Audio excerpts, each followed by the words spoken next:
Welcome to Tomorrow Never Knows with me, Bob Wilson, and Sir Warren Brown of the Beatles Kingdom. Our esteemed guest today is Roag Best. Roag will tell us about all things Beatles and also about his new museum on Matthew Street. Lend us your ears and we'll give you a show, but we have to say thanks to our sponsor, Beatles Magazine. Beatles Magazine is a publication with 370 plus million visitors in all their pages, read by thousands of fans around the world every day. Beatles news is updated daily, 24 hours, audio, video, photos, interviews, contests, additional materials, and more. So follow Beatles Magazine, the most complete online coverage, 24 hours a day and 8 days a 8 days week. a week. Welcome, Rogue. Hi guys. And welcome, Rogue. Nice to finally get to speak with you, my friend. Yeah, and you, Warren. I've been an admirer of your artwork for quite some time. Oh, thank you very much. I appreciate that. I enjoy your work also. Oh, thank you very much. This is it's not an interview. It's an interview. It's a mutual appreciation society meeting. There, there you go. Good description. All right, Bob, it's all yours. Well, let's cut to the chase of some interesting news. Tell us about this museum that you started. How did the idea come to you? And how did you guys wind up on Matthew Street? Oh, well, the idea was born from the collection building up. And the collection came initially from four sources really. One, my mother Mona Best, who started the Casbah Coffee Club, which is truly where the Beatles began. It was prior to the Cavern, and our mother was a hoarder, so she kept everything. She kept flyers, posters, bits of equipment that had been left behind, and so it went on. And all that stuff made its way into my hands. And then, of course, my eldest brother Pete was the original Beatles drummer, and there was numerous items with Pete which also made their way into my hands. And then my dad, Neil Aspinall, who started off as the roadie and eventually became the managing director of Apple Corps. A lot of my father's items ended up in my hands, and it ended up in my hands simply because I was the only one at the house that was interested. So because I was interested, it was, hey, if you want it, you have it. It caught my interest, and then I started collecting in my own right, and this collection built to the point where my wife said to me, the house is starting to look like a shrine to the Beatles. You really need to move it out and put it somewhere. So I took a small storage unit, which became two, which became three, which eventually became 6 units. Then it became one large unit, two large units, and then I had this collection that basically spanned from 1959 through to 1970. A lot of it's beyond 1970 as well. And I'm thinking, what am I going to do with it? The beauty of having this collection is people being able to see it. Then the idea for a museum was born. And then, of course, once I decided I was going to do a museum, it was, well, where would the perfect location for a museum be? And of course, the perfect location for a Beatles museum in Liverpool would have to be Matthew Street, because Matthew Street is iconic with the Beatles. The Cavern Club was on Matthew Street. Well, the new Cavern Club is still on Matthew Street. The Grapes, their favourite pubs, on Matthew Street. The White Star, another drinking hole of the Beatles, is on Matthew Street. Everyone knows Matthew Street's connection with the Beatles, but trying to find somewhere on Matthew Street that people wanted to let go of was really, really, really difficult, because Matthew Street is it's the epicenter of Liverpool's tourist industry. So I tried for 10 years, got close on one occasion, and the contract my partners presented to me literally a couple of days before we were due to buy the building. I said I couldn't sign it, so that deal fell through. Then there was further partners. We went after another building. They came up with this notion that the collection should be housed in a warehouse that everyone partner-wise had access to. I said no to that. So that was a second deal that fell down. Then the third deal, we were 3 weeks away from signing, and I got gazumped.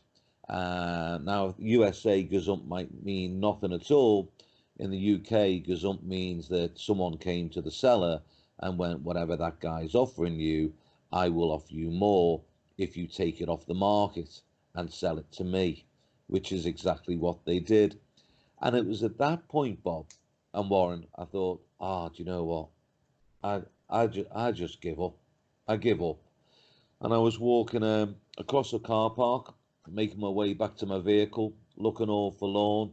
And a friend of mine I hadn't seen for about 3, 4 years, he was in the car park and shouted across to me, "What's wrong with your face?" Which is Scouse for "Why are you looking so sad?" And I said to him, "Oh man," I said, "I've just had to let go of this dream." He said, "What's the dream?" I said, I told him, I said, "I've got the largest Beatles collection bar. I only know one person who's got me beat in the world." I said, I've been 10 years trying to do this Beatles museum. And he's going, "Wow, what a great idea. It's going to be fantastic.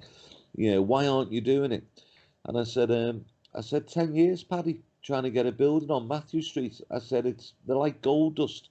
I said, no one wants to sell the buildings on Matthew Street. I said, you try and get near one, something always goes wrong. And he looks at me and goes, "I've just been offered a building on Matthew Street." What? He said, yeah. He's like 30 minutes ago. Wow. I said, you've been on. I said, are you buying it? So he stuck his hand out and said, "I don't know. Are we?" And I said, "Yes, we are." And shook his hand. He said, "I'll phone him right now." We walked right back into the city centre, back to Matthew Street. The owner was there, sat down with him, struck the deal, and the guy said to me at the end of it, he said, "I need you to shake my hand." He said, "There's something I need you to promise me." So I said, "Okay." So I'm shaking his hand. He said, "If we agree the sale of this building for the price that we've just talked about," he said, "you're promising me that you do not pull out of this sale." I'm thinking in my head, guys, pull out the sale? You've got to be joking. So I Really? said, I ain't going to be pulling out this sale. And I said, "But why are you shaking my hand?" I said, "I need to ask something of you." And he said, "What's that?" I said, "You do not tell anybody that this building's up for sale or that this building's sold until we've signed on the dotted line and the deal is done." And he said, "Okay." And he stuck to his word, and I stuck to my word, and we bought this 5-story Victorian warehouse right in the middle of Matthew Street, and we got our building for the museum. Good deal. I'm glad you didn't give up on that, Rogue. Awesome deal and a good example of divine intervention there. Oh, I think so. I think so. And because what came with another thing that happened, Warren and Bob, you know, um, each time I tried to partner up with people to do this, they'd been from outside Liverpool, and this time I came back to the house. I told my wife what had happened, and she said, "Okay." She said, "You ain't going to be able to do that on your own, just with regards to the running of it, etc., etc., the mechanics of it." She said, "You're still going to bring partners in." And I said, "Yeah." I said, "I'm going to bring Scousers in, you know, fellow Liverpudlians." And she said, "You're going to bring Scousers in?" And I said, "Yeah." Because I said, and my reason for that was because when a Scouser gets knocked down, they jump right back up on their feet again. And I went to my wife, I said, "I need a few people like that surrounding me, a little bit of grit, not scared of a fight." And that's exactly what I did. And it's been a wonderful experience so far.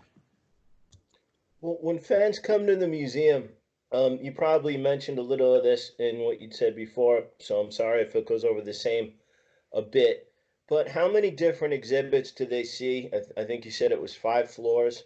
And how many are yours and how many are on loan? Um, in the museum, there is Oh, there's about 500 items in the museum, which is less than 10% of my personal collection. Because even with five floors of a Victorian warehouse, it's still not big enough to house it all. So we're adding literally on a bi-weekly basis. There's always something new going in. So if you come to the museum, you come back 3 weeks later, things would have changed, something else would have been added. And it's going to be going that way, oh, I reckon for about 2 years. And then at that point, we'll start changing 20% of it round every maybe 18 months. So it's always fresh. There's always something new to see. With regards to what percentages in the museum at the moment, I'd say 90% of the items in the museum at the moment are from myself. And then when we opened the museum, and it was a phenomenon, guys, that I personally wasn't used to. And I had a collector approach me, and he said, "I've got this, I've got that." I was like, "I've got that." He said, "Well, have you got this? Have you got that?" "No, I haven't got that." "Can I donate them to the museum?" "What?" "Yeah, can I donate them to the museum?" Um, yeah, yeah. And then someone else came, "Can I donate this?" Someone else, "Can I put this on loan to the museum?" So 10% of the stuff that is in there is items that have been lent to us or donated to us. That sounds like an amazing collection to come and see and making me want to get on a ship. Of Yeah. the ones that you have on exhibit, what are your personal favorites, and those that might make the listeners think that they also have to jump on a ship and come over and see this stuff? Well, my personal favourites haven't made it into the museum yet. My Well, that's something to personal look forward favourites, to. yeah, my Wow. personal favourites are still those ones, guys, where you're just like, oh God, yeah, I just can't kind of let go of this. So, but the museum spans from 1959 to 1970. Um, we have the ground floor is a huge shop area and reception area, and the entranceway has items. Then the first floor is 1959 to 1962. The second floor is 1963 to 1966, and the third floor is 1967 to 1970. The cellar level, we have plans for that, and they're starting to basically be put in place in about 3, 4 weeks' time. But let's see, first floor 59 to 62. You're going to see let's see, a couple of nice items. You're going to see George's Grazioso guitar. You're going to see Pete's Premier kit. You're going to see items of clothing. You're going to see personal letters back home from the boys. You're going to see original posters from shows. A lot of different items again on the 59, 62. 63 to 66, of course, we've got some fantastic stuff from the Beatles hitting the USA in 1964, their tour itineraries, a wonderful thing that was given to us with regards to them playing on the Ed Sullivan Show, and that's a one-off item, and that was given. It was when they went out there, the guy that was put in charge of the security detail for them, he had to journal everything that was going on, and he gave us his journal, which is a beautiful insight into what was happening behind the scenes, etc., etc. Um, Also on that floor is gifts from their meeting with Elvis, and that's never lots of times I've seen things written about the lads meeting Elvis, but it never ever says anywhere that at the end of the meeting Elvis gave them gifts, that they walked away with items. So the items he gave them, they're on display on the 63, 66 floor. Wow, that's Um, cool. what else is up there? Everything they were doing, every country they visited, there's something from that country, something from the boys. You go up to the third floor, six. I'm doing this off the top of my head here, guys. Uh, You go to the third floor, 67 to 70. You've got John's Sergeant Pepper medals that he wore on the album cover. You've got one of the trophies, well, not one of the trophies, the trophy that was on the floor by their feet on the album cover. You've got one of the egg chairs that was 1968. EMI had 4 custom-made egg chairs for the Beatles and gave them to them as Christmas gifts. We've got the one that was given to John. They were custom made because they have speakers built in, so the lads could sit in there and listen to sit in their egg chair and listen to their music. So we've got one of the egg chairs there. Items from Savile Row. Hey, we've got it all. Without giving too much away about the exhibit, can I ask what kind of gifts did Elvis give to them when they visited him? Yeah, guys, I don't mind telling you because they're on display. He gave them, and I didn't realise the relevance of this until we were actually putting the items on display. And one of the items is this like wagon lamp, like cowboys and Indians, the old wagons you sort of see them rolling out west in, and it was Wow. a wagon lamp. He gave them all a wagon lamp each, and we only found out when we were doing the displays that the actual wagon was Colonel Tom Parker's logo. So you get Colonel Tom Parker, and his logo was this wagon. So it's like, so that's what the wagons are about. Wow. Also, a leather holster, gun belt, to the Beatles from Elvis and Colonel Tom Parker. And I've seen photographs of the lads out there where you've got Mal Evans in his swimming trunks and he's got that gun belt on. That was the gun belt that was given to them by Elvis. Then there's like a brass boot, which has been converted into an ashtray. And when I was at Graceland's, there was one of the rooms I went to at Graceland's, because I just thought it was a brass boot converted into an ashtray. And there was one of the rooms I went to at Graceland's, and this brass boot is actually, it's a music award. And there was one room where all these brass boots as music awards were all down the wall, but Elvis had taken some of them and basically had ashtrays, had turned them Wow. into ashtrays. So there's that. What else is there? Oh, and because Elvis loved, hey, I'm talking to Americans about Elvis. Come on, yeah. So how dumb is this? But as you guys know, Elvis's favorite horse was Palomino horses. So there were brass Palomino horses given as well. So one of the horses is in there, and yeah, a few things like that. Wow, that is great. That's awesome. This is kind of a question I didn't mean to spring on you because I don't know if there's an answer to it. But reciprocating, do you know if the Beatles had given any gifts to Elvis? Because I never heard that before. I've got to be honest, I don't think the boys gave any gifts to Elvis because they weren't expecting an exchange of gifts to happen. So he caught them on the back foot when he started giving them gifts. Mm. Gotcha with that. And speaking of attractions, if the fans come down and they see the museum, they're down on Matthew Street. What are the odds that they might, on some given day, bump into yourself or Pete? Well, I go to the museum. I used to be there for the first 18 months. I was there 7 days a week. I was tempted to say I was tempted to Eight say days a 8 week. days. That's our trademark here on the show. But Yes, it I is. got it in anyway. Got it in anyway. Um, I was there 7 days a week. Now I'm only there 2 days a week. I go to the museum 2 days a week. Pete, he pops his head into the museum about once a month.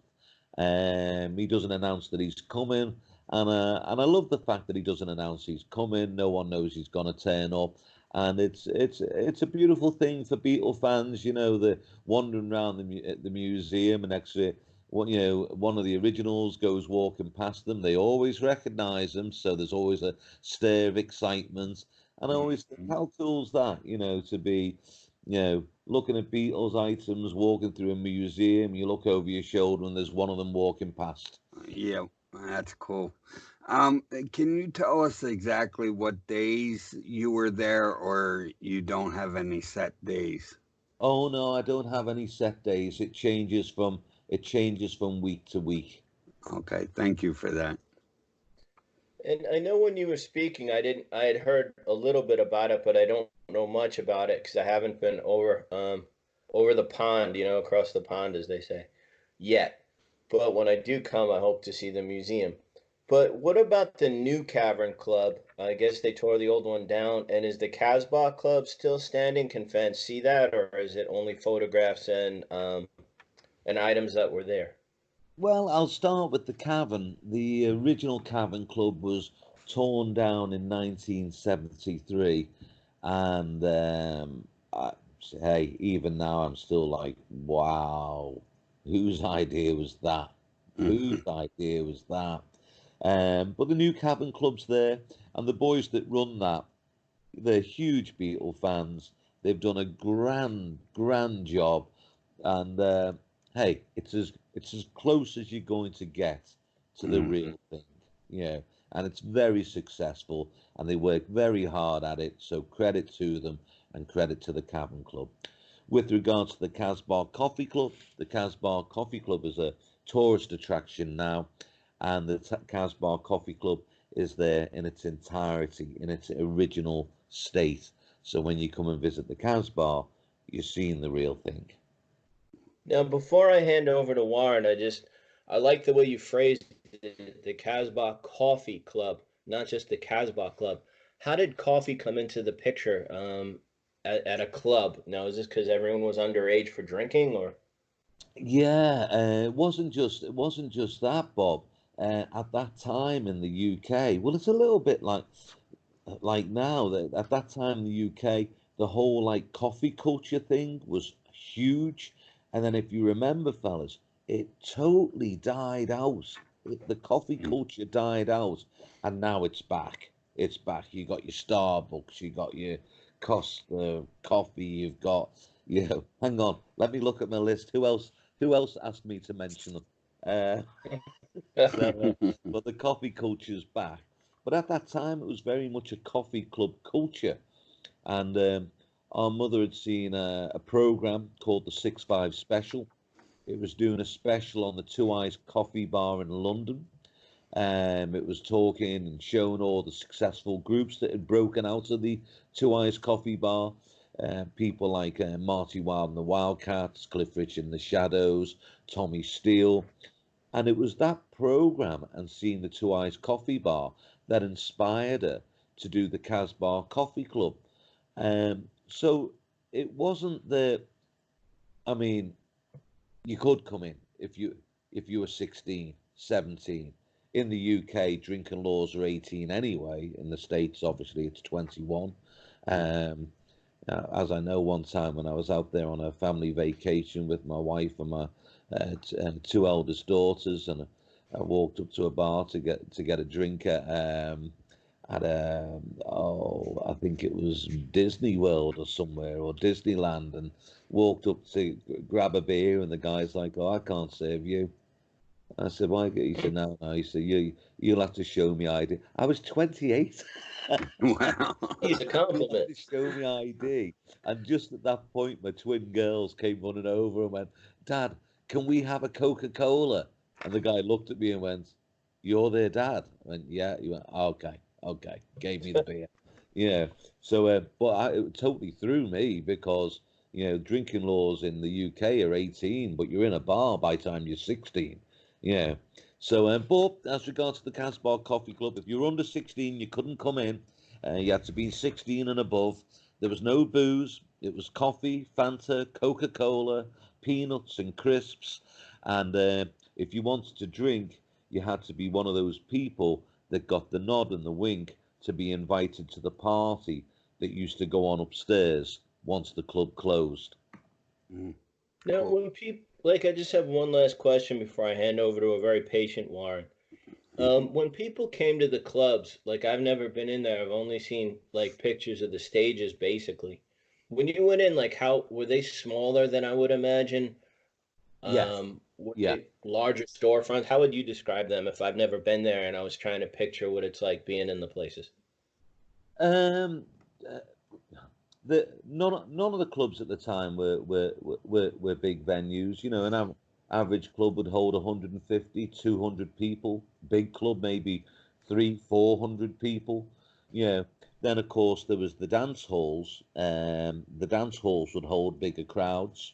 You know, and then and what was the big venue on Merseyside was the Tower Ballroom, and the Tower Ballroom held close to 6,000 people.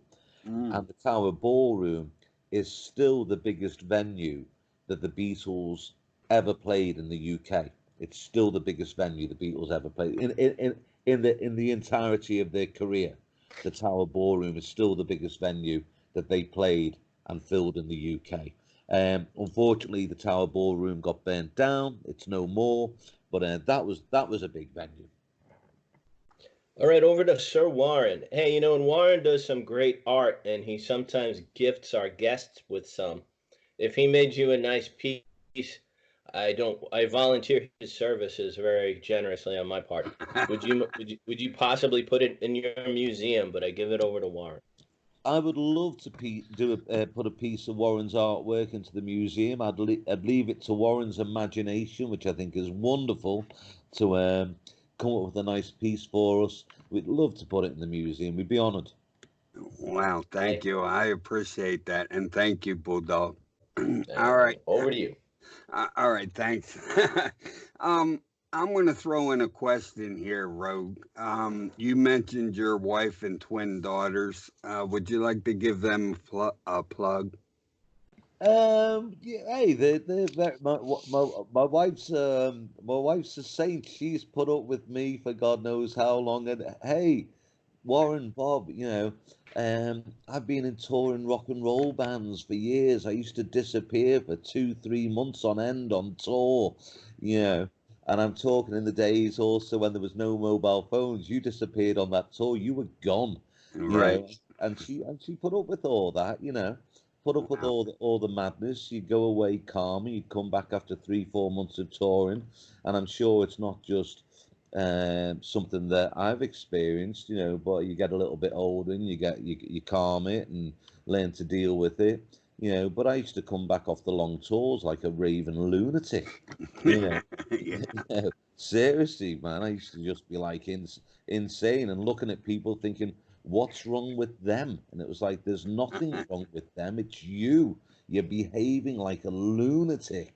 Mm. Um, and my daughters are doing great. My eldest daughter, Leanne's a very successful actress. So Wow. she's a household name in the UK. She's starting to break onto USA TV as well soon. So you'll be seeing her name over there. So, but I won't pop that bubble. In fact, I don't even think I can. I'm sure that the people involved would be like, "Why the hell's your dad just told everyone that?" So I won't mention what show it is. My other daughter's also in the industry. She's a producer. She's doing really well. My eldest son, he works with me. My other daughter, she works with me. And of course, my two youngest boys they're still in school. Wow, you got a bigger family than I thought. Yeah, yeah, Yeah. That was that raving lunatic in you coming out, right? Well, when you've been away from home for 3, 4 months. Yeah, I gotcha. You mentioned the White Star Club as a drinking hole for the Beatles. Mm. Is that still there? And do they have any tributes in there for the Beatles? Yeah, and the Grapes pub. I'm mentioning the Grapes first, Warren. The Grapes pub, which is next door to the museum, that was the Beatles' favourite drinking hole because it was so close to the Cavern Club. And they have a little section there. This is the bench the boys sat on, and a photograph of the boys sitting on the bench, and a plaque there. And then if you go round to the White Star, there's a similar thing when you go into the back room of the White Star pub. There's also where the guys sat. There's brass plaques with their names on, photograph of them all sitting and drinking in there. So both pubs give the Beatles a nod. Wow, that's great. I've never been to Liverpool, but it's on my bucket list, and you're making me want to go even more. I like to go just to see your museum.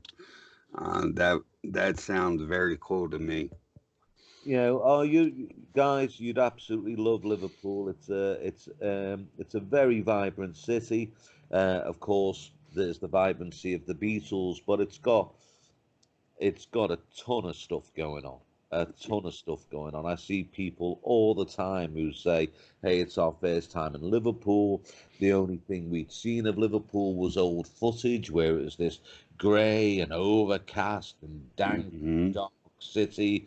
And then they get there, it's like, "Wow, you guys really know how to party, and it's 24/7, and there's bands playing everywhere, and there's music, and there's theatre, and there's we've got it all. We've got it all going on. Liverpool's got the second fastest growing economy in the country. Out there's only London that's economy stronger than Liverpool's, and we've got the second fastest growing economy in the country, and we have done for years now. Even with myself, I'll walk into the city centre and go, "Whoa, where did that place come from? That wasn't there last week." Another bar's popped up. Another apartment block's getting built. It's really thriving, and it's wonderful to see. Right. That sounds really cool. You making me want to go quicker than I already want to go. But sounds really good and good description of the city and everything in it so far. Um, were your mom and Pete basically the band's first managers? And and can you tell us about her luck with the horses? Oh, well, that's how she got Eight Hayman's Green, which because the Casbah is the cellars of Eight Hayman's Green. Eight Hayman's Green is a big Victorian mansion, and when my mother was born in India because her father, our grandfather, was a colonel in the British Army, and he'd been stationed out there with his wife. So that she was a military child, and she met Johnny Best, Pete and Rory's father, at a military dance. Fell in love, got married, had Pete and Rory. End of the war, John comes back to Liverpool with Mo, and Liverpool, with being a port, it had been bombed unmercifully, and the city had practically been flattened. And because of that, there was a housing situation, which didn't affect Mo and John because the Best family were a very wealthy family. Johnny Best owned the Liverpool Boxing Stadium, which was the first purpose-built boxing stadium in the United Kingdom. So it was a very wealthy family. They lived in a manor house, to the manor born, and but she moved into Ellersby Manor, and she hated it, absolutely hated it, and told John they had to find their own place, and he told her to start looking. But she was quite a character, growing up in India. She'd been a stunt motorcyclist, used to ride the Wall Wow. of Death. She used to go to the Navy Yards with her brothers. They'd act as her bookkeepers, taking the bets. Then she'd go and scale up a mast of a ship, high dive off the top, swimming with Wow. sharks, running up the back of an alligator, all this crazy stuff that she did. So Wow. she starts looking for places, and of course, she comes back and says, I found a lighthouse. And Johnny Best says, I'm not living in a lighthouse. I found a fort. I don't want to live in a fort. I found a windmill. I don't want to live in a windmill. And then she found Hayman's Green. And of course, John, when he saw the house, he just said, no. He said, there's ceilings missing, there's floors gone in certain rooms. This place is going to be a money pit. I'm not doing it. Mm. Hence the horses. So she went and gathered all her jewellery together, pawned her jewellery, the money from the jewellery, which was everything she had. She went and bet it all on a horse in the 1954 Derby. It was an American horse, by the way, guys. It was an Mm. American horse. It was called Never Say Die. And that was the reason she bet on it. She didn't know anything about horse racing. She just Right. liked its name. She took the name to mean don't give up. And Right. the horse was an outsider, but it won. So she got Wow. her winnings, she got her jewelry back, and she bought Hayman's Green. Wow. She must have won a lot on that race. Well, she had a lot of really nice jewelry, and she pawned it. So she put it all down, and people think, oh, why would someone do that? But Mo was a little bit. What am I saying? A little bit, a little Yeah. bit. There was no Yeah. little. There was no little bit. Mo Right. Mo was just a. She was just a jump in. Let's Right. jump in. Did it work? Great. It didn't work. Okay. Everyone brush themselves down. What are we going to do next? Yeah. She sounds pretty interesting to me. Uh, Yeah. Someone that I think I would like. Anyway, Well, my um, my my mother's sister, Aileen, lived in San Francisco, and here's a USA story for you involving Mo. And she goes over to the States to see Aileen, and at that point there was on the radio, Hell's Angels had come over the border, a police officer had been stabbed, an angel was in prison, and that the Hells Angels were going door to door trying to raise money for the bail. Don't open your door. Don't open your door. They could be in your area. And Aileen says to Mo, I'm off to the supermarket, but hey, this, it's most probably not going to happen. But if these guys come knocking on the door, don't open the door. They're dangerous people. Don't open the door to them. mm, And Aileen comes driving back from the supermarket 2 hours later, and there's motorbikes on the driveway, on a lawn, down the street, and there's this whole gang of Hell's Angels all sitting in her front garden, with wow. Mo sitting in the middle of them all, cracking jokes and giving them beer and making a sandwich, and Aileen's just, oh my God, calls Mo in and goes, these people are really not nice people. And Mo goes, oh, they're lovely boys, very, very polite.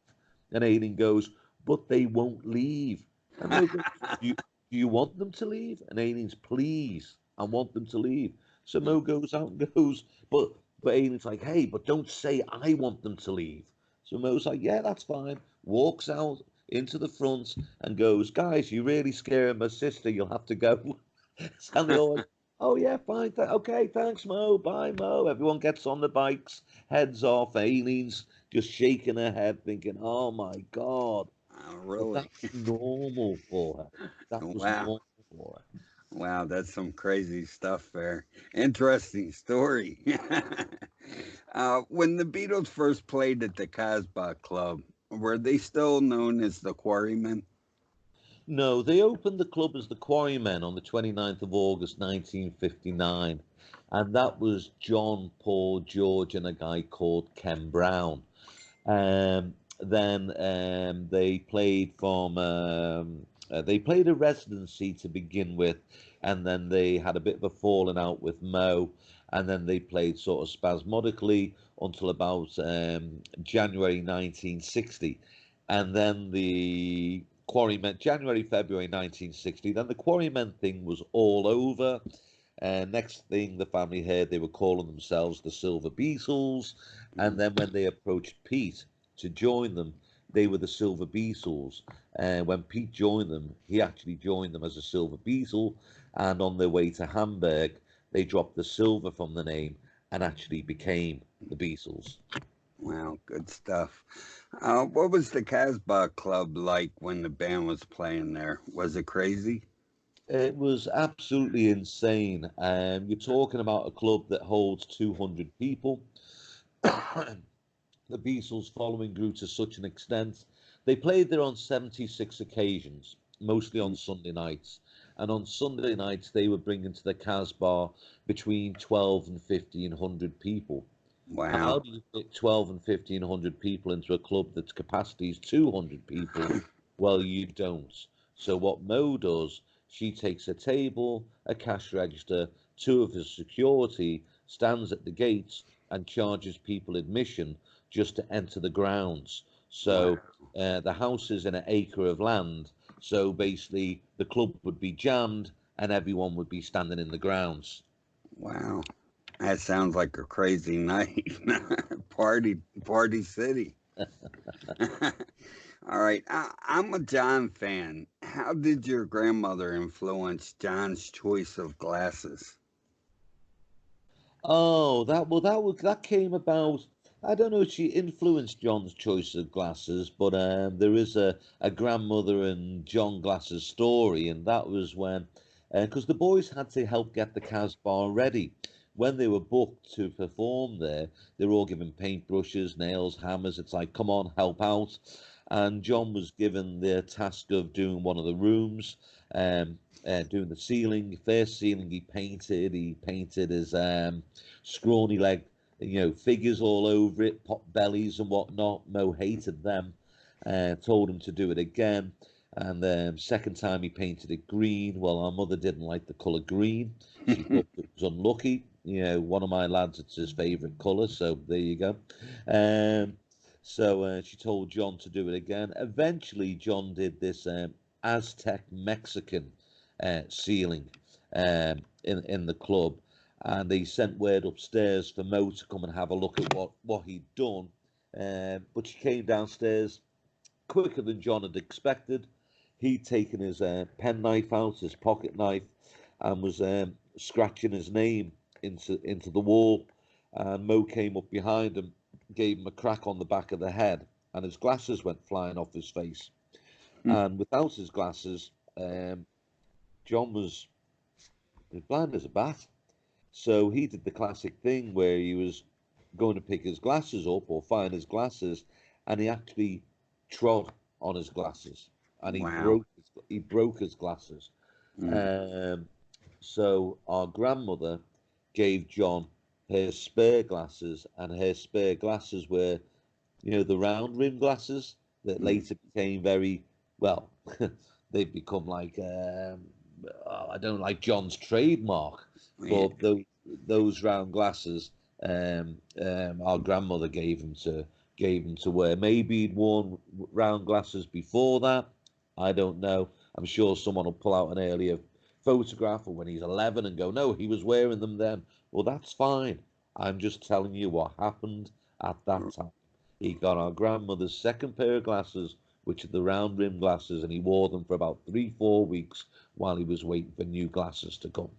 Wow, that's a very interesting story, and I never heard that before. Bob told me, and I'm a big John Lennon fan, and that kind of amazed me, and I thought it was very interesting and good stuff. I enjoyed that story. Thank you very much. I got Oh, one. I got one more question, and then I'll hand it back to the bulldog. On the Sergeant Pepper cover, can you tell us about the war medals one more time that were used? yeah, the lads were doing the Sergeant Pepper cover. Different items were coming from different directions because they wanted to do this like quite trippy cover and different things there. And my dad said to my mum, um, "Can I take Tom's medals?" And there was this wooden box with all our grandfather's medals in there. And she said, "You can take them as long as you promise that they're all gonna come back. And what do you want them for anyway?"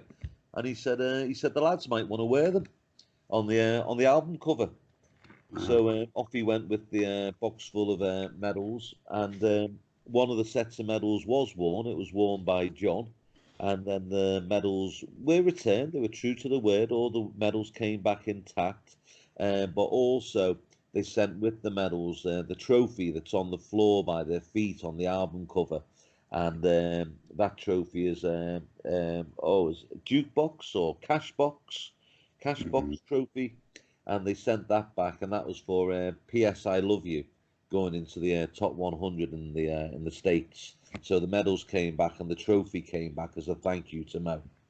Wow, that's really good. That's some good collector's items there, and rare indeed, that's for sure. I'm going to hand it over to the bulldog and let him bark at you for a little while, Rogue. Okay, Warren, I'm looking forward to that art piece. By the way, I, surprise me. I will do that. Thank you, my friend. I volunteered him for that, but I think he's eager to do that for you. Yes, Um, thank you. as you've been talking, like, it's just dawned on me. Everybody at some point in their life feels like something happened and, fate stepped in on whatever level. Something happens to you, you meet somebody, it takes a turn. Like you said, you were in the parking lot giving up on the building and your friend came in. Yeah. But I don't expect you to be able to explain it. Maybe you can, because I can't even explain the little ones. But the stories you're telling start in the 50s. The Beatles broke up in 1970 at some point. It's now 2020 if I check my calendar correctly. Yeah. How do you, like, explain is a bad word. It's hard, I think it's impossible, but what things come to your mind when you think about this phenomenon and the ripples and, your mom winning a horse race so she ends up, with the property that was the club they came to, and the way it's affected everyone's lives. I don't know how exactly to phrase the question, but you seem to be a sensitive and intuitive person, so I think you know what I'm driving at. What is it like to step into something that seems to be so faded with so many ripples still affecting you today? Do you know what I think the whole thing is? It's that thing of when you're in flow, things just fall in your way, things fall in your path. And I think the Beatles were in flow at like a supersonic level. Yeah. And let's be honest, guys, the talent within that band is just off the charts, off the charts. What's the chances? But all the way through the career, right from the 50s, right up to the group disbanding, um, they were always one step ahead, always one step ahead, and just different things falling in the way when it was meant to happen. Um, and hey, people are going to be talking about them in 100 years' time. I've said this before. Now you got people going to watch Beatles tribute groups, but you've got a different audience that goes and watches a Mozart recital, and they're in their black ties, and the girls are in their ball gowns, and there's wine, and you sit in your posh theatre with the chandeliers and all rah rah rah and bravo. Well, in 100 years' time, I think they'll be doing that with the Beatles. I think they'll be doing that with the Beatles. The Beatles will be seen as classical music. People will be dressing up to go to a tribute or a classical music night of four guys on stage in their Beatles suits singing Hard Day's Night. It's not going to go away, that's for sure. It's just we mentioned Elvis, and I know how big he is and what dedication he has from his fans, or Frank Sinatra. I'm trying to think of some other ones, but it just even as great as Elvis was, in no way am I putting him down. I love him. If anybody's listening, don't get mad at me. But it just seems like, as you had said, the Beatles were supersonic in this. I mean, it's 2020, and their music seems to be getting more popular, if that's possible. Well, hey, they're still influencing groups today, you know. Um, and there's a lot of groups that admit that they're influenced by the Beatles, and there's a lot of groups that don't admit that they're influenced by the Beatles, but they most certainly are. I think it's very difficult not to be influenced by them because, the Beatles' music is, hey, I don't know anyone who hasn't heard a, a, a Beatles track. I don't know anyone who hasn't heard a Beatles track. Fair enough. That was a very difficult question. Thank you for taking a hack at it, and I appreciate your answer. When I come to the museum and I see the exhibits covering the later years, closer to 1970, and I think you mentioned some go beyond that, Yeah. what might I be looking for? What might I be looking at? Oh, well, as I mentioned before, guys, the Sergeant Pepper medals, the stuff there from the Magical Mystery Tour, the John Zegg chair, items from Savile Row, and then you got your usual stuff like your White Album and your And there's beads there of John's, and oh, and all you need when they did All You Need Is Love, which was the biggest broadcast they ever did. And if you know that broadcast, there's like a funky sort of hippie psychedelic doll on a plinth. There was only six of them ever made. None of them were the same. They all had different suits, but there was only six of them made. They were made by Sandra Rhodes for the Beatles, and the one that is actually on All You Need Is Love. He's there in a glass case in our All You Need Is Love section. Um, what we've got, you're not going to see anywhere else in the world, because a lot of what we have are one-off items. They weren't mass produced. There isn't two or three of them. There's one, and we've got it. You ain't going to see it anywhere else. No, if and it sounds special, especially because it's located right where you guys came from, which seems like a very unique place. The more I hear about it and hear you speak, something's conveyed when you speak to someone who's from there more than you would get in a book. When your mom was kind of managing, quote unquote, the Beatles, and then Brian Epstein came in. I don't know if I read this correctly. It's I was doing a little research and I might have misunderstood it. Was he using your mom's phone and sometimes like sleeping over in a room in the large house? And how did they get along when he came in as manager and, kind of stepped into the picture? What was that like, if I can ask? Well, Brian had never managed a group before. He didn't know how the club circuit worked, but what Brian did have was uh, well, they all had a belief in the Beatles, but Brian had a belief in the Beatles. Brian had money, so he could put money behind them. But initially, when Brian took over, he wasn't staying over at the house, sleeping at the house, or using our mother's telephone. But he was never off the telephone. He'd be phoning her. What should I do with this? How do what so and so said such and such a thing. How should I respond to that? Do you think I should ask such and such for more money? What would you do in this situation? So she was like a mentor for Brian. And then, of course, once he understood how it worked, he didn't need to phone Mo or ask her advice. He knew how it worked. It's just interesting to picture this going on.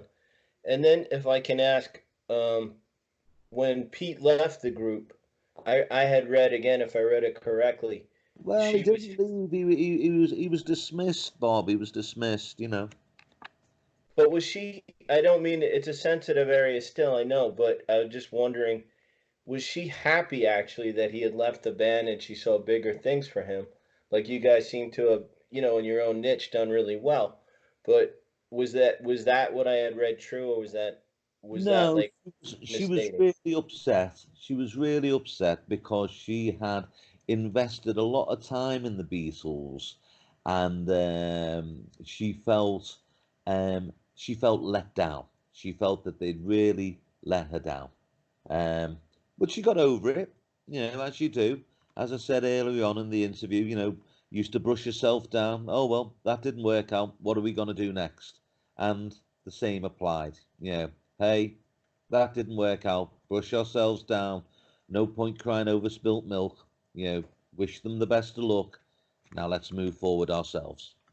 Well, it seems like she had a lot to do as I've been looking in, as I looked into the museum and looked into your story, that and from what you're saying and what I've read, it seems like she was, as you're saying, quite instrumental at the beginning. Yeah, And well, I just wonder as I look at the story, like when they asked to use the Sergeant Pepper medal, she said yes. So well, was she there a was line of communication, or she was was still that? seeing them, Bob. She was still seeing them. She was with my dad. My mum and dad were together from 1960 to 1968. What you read in the books, hey, you know, one guy writes the book, another guy writes the book, plagiarizes that book, that guy plagiarizes two books, the next guy plagiarizes four, and then things that aren't actually the way it was suddenly starts becoming, hey, that's the way it was, and it's like, no, no, it really wasn't. because you're reading stuff from people who were plagiarizing people who weren't there, who plagiarized people who weren't there, you know.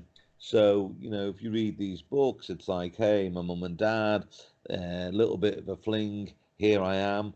Well, that's not actually true. They were together from 1960 to 68. You know, that's longer than most marriages these days. You know, so during that period, which was a very strange thing, her eldest boy isn't in the band anymore. The band's having this huge success, and she's still seeing them. It's a very interesting story, and you tell it Yes, well. it is. You know, I can't help but be interested. I think of an old saying, like a biography can tell you more about the biographer writing it than actually the subject. So it just seems like it's at the discretion of the writer, you know, who for different reasons and misinformation and his own prejudices can get a story wrong, which is why it's so nice to hear a first person account from you. Yeah, Um, yeah, so you thank you. mentioned a little of the Casbah Club and how, you know, the people still knew each other. I believe the Beatles were the last band to play there. Is that correct? And That's it correct. seems to have still Yeah. been going strong. Why did they close? Well, when Mo started moving the Beatles into dance halls, moving them around the peripheral of Liverpool, and they reached the point where they were bursting out of the dance halls. So she made the decision, instead of taking the Beatles around the peripheral and taking them to the people, because they now had the biggest following in Liverpool, she felt that a venue in the city centre was needed, and that she'd move them to a venue in the city centre and let people come to them.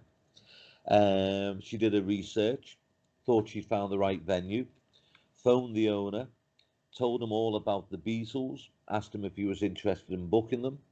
He asked her what sort of music they played.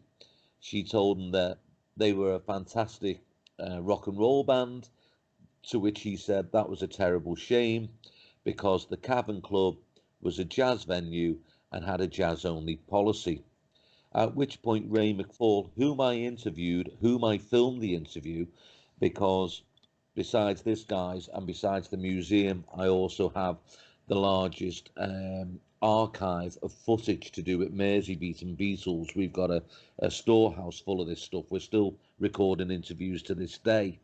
And I interviewed Ray McFall, so this is from the horse's mouth. And he said he'd never been spoken to by a woman who was so forthright before. She told him that she did know his club was a jazz club and she knew all about his jazz policy. She also knew that Monday to Friday, his capacity in the club, or people coming into the club, was between 7 and 10 people, which was awful. On Saturday, he maybe had 15 or 20 in his club, which wasn't very good. And on Sundays, he was closed. She asked him how he was managing to stay open, and he said, with great difficulty. And she said, well, you're struggling, and I'm giving you an opportunity to turn it round. This group will fill your club from the word go. It will work for you, and it will work for me, and it will work for them. So give them one show, see how it goes, and we'll take it from there. And they took it 292 times from there. But the Beatles actually playing the Cavern Club for the first time was because of Mona Best. Mm, Well, I wish your interesting. mom was still here so that she could manage me and Warren. I think we'd go to bigger places. Go with If Bulldog. before I before I hand over to Warren, I just had, you know, like you said, some of the things become myths and they get misreported and reported a second time. If I can ask, I Yeah. always wondered, how did they get booted out of Germany when they got sent back to England? It said George got deported, and then I hear different stories about it. But Well, George wasn't deported. Yeah, George wasn't deported. was kind They of cool that he was.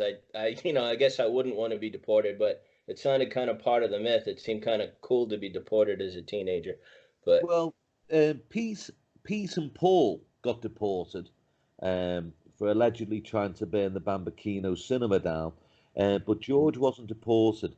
What happened with George was that there was a curfew in Germany that if you weren't over 18, you had to be indoors by 10 a.m. And when the Beatles were trying to move from the Kaiser Club to the Top 10 Club, the police mysteriously found out that George was underage. So George was told that he had to be back basically at the digs by 10 p.m. and they were playing without him. And then you've got George, who's 17, who's got to be back at the digs at 10 p.m. and the other lads aren't coming until 4 or 5 in the morning. So he did that for a couple of weeks, and then he just said, hey, do you know what? I'm not sitting round while you fellas are playing, so I'm packing my case and I'm going home. And that's what he did. Well, I didn't realize that part of the story. Thanks for clearing that up, and I hope you don't mind my asking. It's just No, interesting, not at all. when you read so much about them, and then I get to ask a person like you, in the know, like about this. So with that, I hand it over to the museum's latest donor, my friend Warren Brown. And thank you, Bulldog. Um, do you and Pete still, or not still, but do you and Pete jam together at all? Yeah, well, we toured together for years, and basically Pete wound things down in 2018. He was only doing a few shows a year. He did the same thing in 2017, few shows a year. 2018, just a handful of shows. 2019, he announced that he was taking the year off, apart from doing one show, which is his annual show at the Casbah. Um, and then 2020, this year, he announced, hey, we'll go back on the road in 2020. So I believe that we're touring in the USA in October this year. Wow. Do you know what venues or what states or anything like that, or you don't know yet? I don't know. We won't have a final itinerary until the beginning of March. Wow. When you get that, can you please send it to me? Because if they're going to be anywhere near me, I'm going to make sure I make a visit. Okay, consider it done. All right. I thank you very much.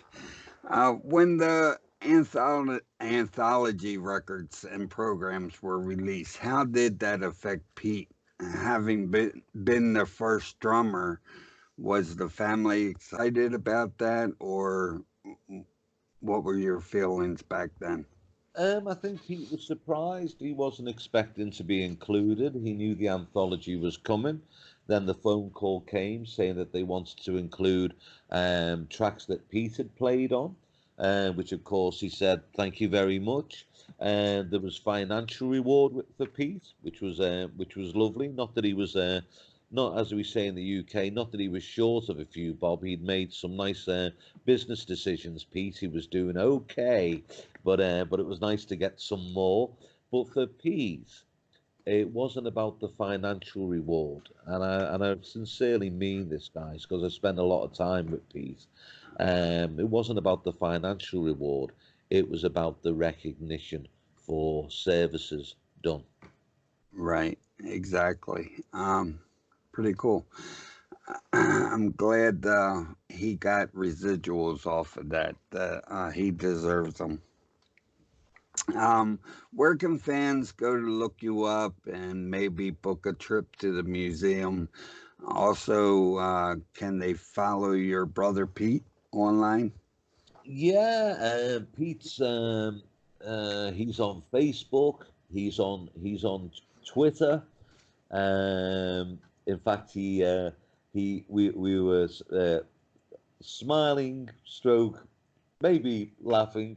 He literally just did a throwaway remark on Twitter 2 weeks ago, and it got over 90,000 likes. So Wow. when I phoned Pete and said, "Hey, you know that Twitter you did?" and he said, "Which one?"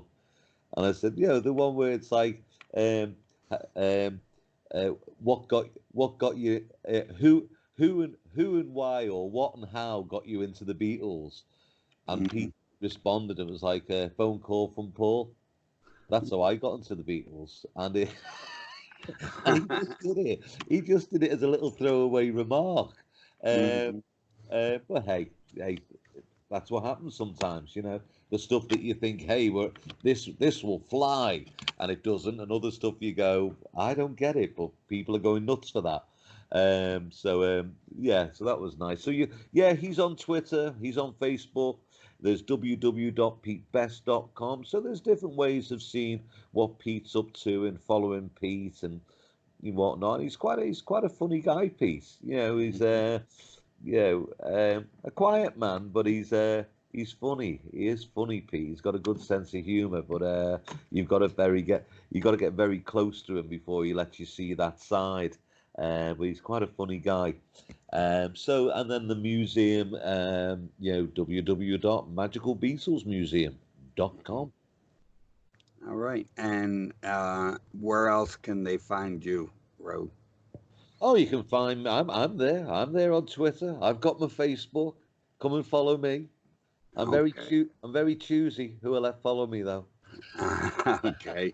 I won't just let anyone. Won't just let anyone follow. I'm going to bring this up and I can edit it out if you would like. But you were talking about the likes that Pete got on his comment, 90,000 of them. You posted that on the Beatles Kingdom. And you got, to me, a pretty bad remark from a fellow that I've tried to reason with, but he wasn't having nothing of it. And I'm sure you've seen it. And Warren, you know, you can't please everyone all the time, you know, and you know, right, I see so often where like, you know, you see this thing online, you know, who was the better drummer? You know, Ringo was better than Pete, and this, that, and the other, and blah blah, and these arguments going on, and some right, people get really heated, and they say really derogatory things, and right. it's a little bit like, guys, really? Yeah. Just, Yeah. I just liked your calm comment you made. down. Just calm down. You know. Right. Was Ringo better than Pete? I don't know. Was Pete better than Ringo? I don't know. You know, they're both Yeah. they're both great drummers at different times in that band's career. Yeah. I basically told the guy he better do his homework on Pete before he speaks again. Ah man, what can you do? There's lovers and there's haters. Right. Well, we're getting near the close of the show here, and we have a tradition on this show of singing the end. And would you mind joining us on that? Well, hey, if you if you want to put yourself through my dulcet tones, I can drum like a demon, but Ah, singing, I'll do it, guys. But if you want to lose your audience, hey, they're going to get up and walk out when it comes my turn anyway, Rogue. So you can't be as bad as me. oh, I don't know. Let's go. Let's do it. All right, I'm going to hand it off to Bulldog and let him start it off. Can I make one more offer before we sing that song? Driving away the hordes with our singing. Now we do it for a positive vibe at the end of the show, not for great vocals at all. It's just like a tradition. But Yeah. we do two things. One is sometimes the people who come on do like a commercial that we also post, and Warren's done some for the Beatles Kingdom, and some other guests have plugged books and different things. So we do a commercial to publicize something, and they've gotten as many, I think, as Warren's told me, up to 10,000 hits. So I Yeah. didn't know if you'd like to later record a commercial for the upcoming tour when it's time. And Warren's got that whole Beatles Kingdom, and if you want to come back, you're welcome. If you want to bring Pete with you, we'll try to make room somehow. Okay. And Sure. wink, Sure. wink. And we'd love to have him on if it's possible. If you guys want to promote the tour, we'd love to have you on, and or yourself, either way. And if you'd like to do a commercial, just let Warren know. So I'm going to Uh, start us off. Rogue will take the love you make, and Warren will finish it off is equal to the love you take. So here I go. I'm going to be brave and start us off. And in the end, the love you make is equal to the love you take. Do, do, do, do, do. I It thank messes you. the lyrics on you, but it's still a keeper. Yeah.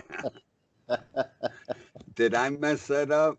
No, I did. I think it goes take and then make, but it's T. I always try to remember it's T take then M make, but I screwed her up anyway. But we'll leave it in warts and all, as they say. That shows how big of Beatle fans we are. Faulty memory over here. Yeah. Uh, Rogue, I Okay. thank you very much for coming on the show. I appreciate you coming on with me asking. I know it didn't work out the first time for some reason. I can't remember what it was, but I'm glad we had you on. It was an awesome show.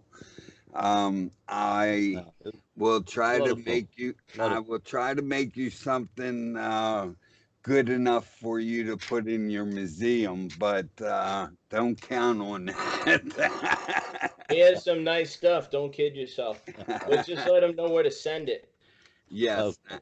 I need an address, and I'll get it out to you as soon as possible. And if That's you